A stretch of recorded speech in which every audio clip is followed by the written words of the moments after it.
Balası da var. Yemeği tutuştu.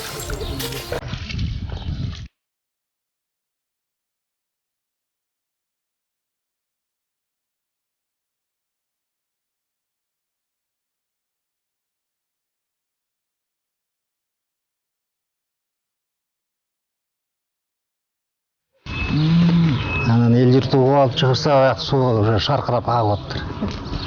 Анын себеби тиякта канал бар да, төмөн жакта.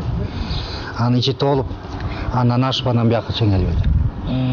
Анан жайылып кетти коронун ичинин баарына кирди. Канча үй жабыр тартты ошондо? Ошондо 2 там биякта. Ну, биякта ичине короо кирди. Калганы суунун баарынан ашып ылдый кетти. Аякта да короо ичинин баарын жууп кетти.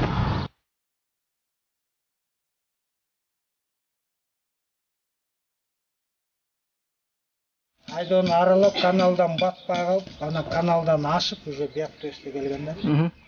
Сен ичиң көрөт. Бул 97-жылда болгон ушул. Ол жактан кирип анан алып чыктык да, күйөөмүкөбүз балдарын.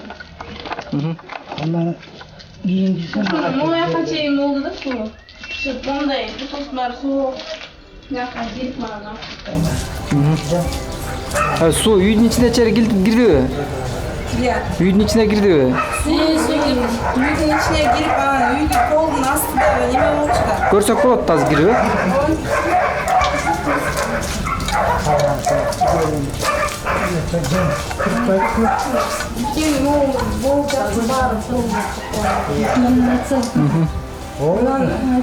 Бул полдун астынан подвалдарынан да суу полный толуп, анан үстүнө мояктан чыкты да.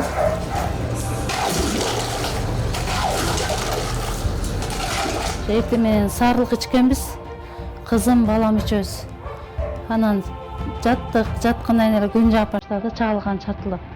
Кызым коркотам деди, анан аны келме келтирип жатсак, анан мен уктап кеттирмин. Анан бир кезде эмне ойгондум билбейм, чочуп ойгонуп кетсем, чагылган катуу чатылдап атыптыр. Анан эшикке чыгайынчы деп эшикти ачсам үйгө суу кирди да. Сразу эле эшикти жаптым мен. Эшикти жаап эле кошуналарга чалып эле бизди суу каптады, бизди сактап калгылачы деп кайрылдым. Анан кошуналар элди чогултуп келишти. Ошого чейин биз үйдө отурдук. Эшикти ачсам эле шаркырап үйдү суу ошо толчудай болуп атат да. Анан бир кезден кийин от суулар кирип, полдун бул плинтустардан ошо кычык-мычыктардан чыга баштады.